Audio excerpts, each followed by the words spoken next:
Hi, we've got David Thomas from Think Global. David, all this hype about China, Australia, what's happening? The biggest change is this 5-year plan. What's happened is that China's recognised the importance of moving from an export-driven economy to more that's about investing in innovation, in technology and in quality products from around the world. So we're seeing a lot of activity as China goes out, looking to engage, looking to make friends, and above all looking for things and products and services they can bring back to China. And today's delegation, how's that gone? Well, this is a great example of a fifth-tier city, YiWu, bringing a delegation to Australia looking for quality Australian product that they can take back. And they've been talking today with an opal company, with a wine company, just a good example of the sort of products in Australia that they're keen to get more access to in China. And China's not westernised anymore, it's modernised. Yes, we always say this, that China is going down their own path of modernisation. They're not just copying the West, they're doing things differently, they're doing things in a Chinese way.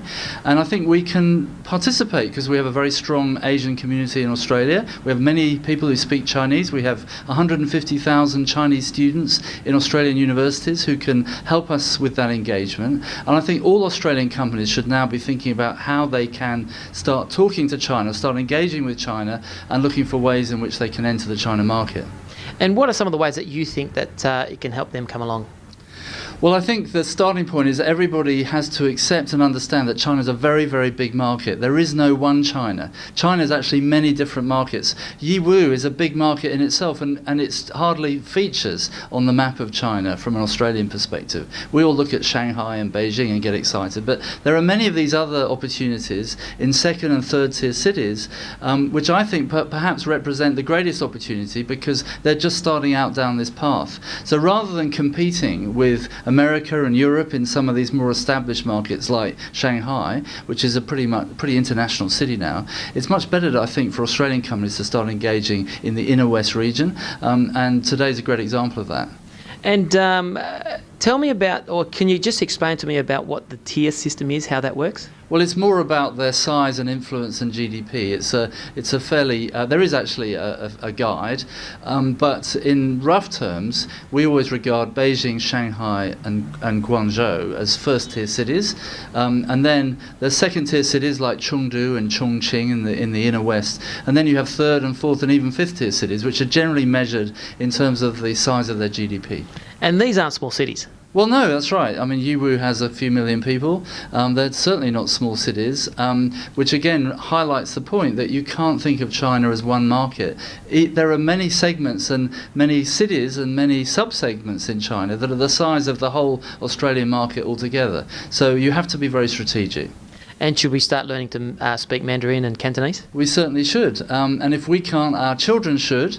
But I always say that we should be engaging with these international students more often. There are many international students in Australia coming out of Australian universities looking for work opportunities and internships in Australian companies. They find it very hard to get those opportunities. We need to get a lot better, I think, at finding them. And how's the best way for a small business to find these students? Well, a good place to start is the Australia-China Youth Association, ACYA. They have a chapter in every Australian university. Some are more active than others, but Sydney Uni and UNSW, two good examples of very active ones. And their membership comprises these kind of people who are all local and ABCs and international students looking to make the most of their Mandarin speaking, cross-cultural skills in Australia. And of course, many of these international students have relationships in China that we can access as well. That's fantastic. Any other comments? The China-Australia opportunity is in a really good place right now. We've just had the Prime Minister visiting Shanghai and Beijing in April.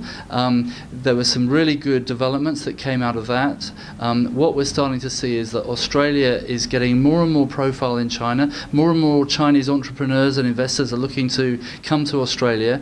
We have a really good opportunity if we seize it now.